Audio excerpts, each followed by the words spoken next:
ગોંડલના રીબડામાં જે પ્રકારે પાટીદાર યુવાન અમિત ખૂંટે તેમનું જીવન ટૂંકાવ્યું હતું આ મામલે વધુ એક આરોપી છે તેની પોલીસે ધરપકડ કરી છે અને આ મામલે ડીવાયએસપીનું નિવેદન સામે આવ્યું છે।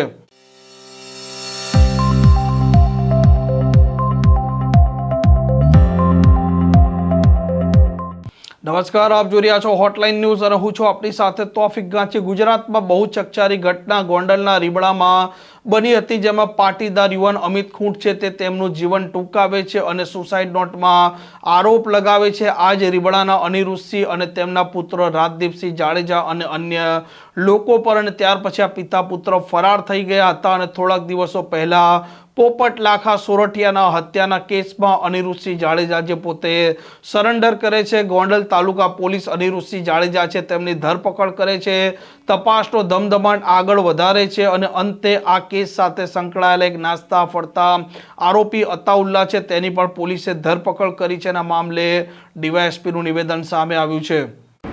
ગોંડલ તાલુકા પોલીસ સ્ટેશનના રીબડા ખાતે અમિતભાઈ ખૂંટ જે આત્મહત્યા કરી લીધેલી હોય, જેની ગોંડલ તાલુકા પોલીસ સ્ટેશન ખાતે એફઆઈઆર રજીસ્ટર કરવામાં આવેલી। આ ગુનાના નાસ્તા પડતા આરોપી અનિરુદ્ધસિંહ જાડેજા રે રીબડા વાળાએ નામદાર ગોંડલ કોર્ટમાં સરેન્ડર કરતા ગોંડલ તાલુકા પીઆઈ એડી પરમાર અને ટીમે જૂનાગઢ જેલ ખાતેથી તેઓની ધોરણસર અટક કરવામાં આવેલી છે અને તેઓના જરૂરી રિમાન્ડ માગતા 2 દિવસના રિમાન્ડ આપવામાં આવેલા હતા।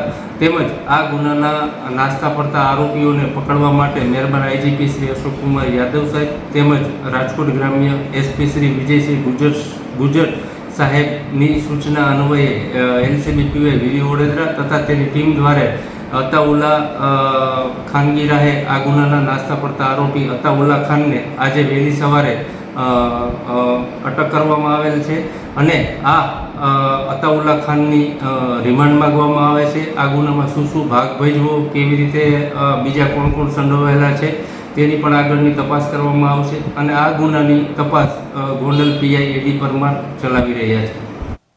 આમ અનિરુદ્ધસિંહ જાડેજાની પોલીસે આ કેસમાં ધરપકડ કરી હતી। કોર્ટે તેમને 2 દિવસના રિમાન્ડ પણ સોંપ્યા છે અને અતાઉલ્લાની પણ પોલીસે ધરપકડ કરી છે। આગળ તપાસની કાર્યવાહી ચાલુ છે અને હજી જે આરોપીઓ છે તેને પણ પોલીસ આવનારા દિવસોમાં ઝડપશે। આ પ્રકારના સમાચાર, પ્રકારની ક્રાઇમ સ્ટોરી માટે હોટલાઇન ન્યૂઝની ચેનલ જોવાનું અને સબસ્ક્રાઇબ કરવાનું ભૂલતા નહીં। નમસ્કાર। આવા પ્રકારના વિડીયો તમને જોવા ગમતા હોય તો હોટલાઇન ન્યૂઝ ચેનલને લાઇક, શેર અને સબસ્ક્રાઇબ કરો।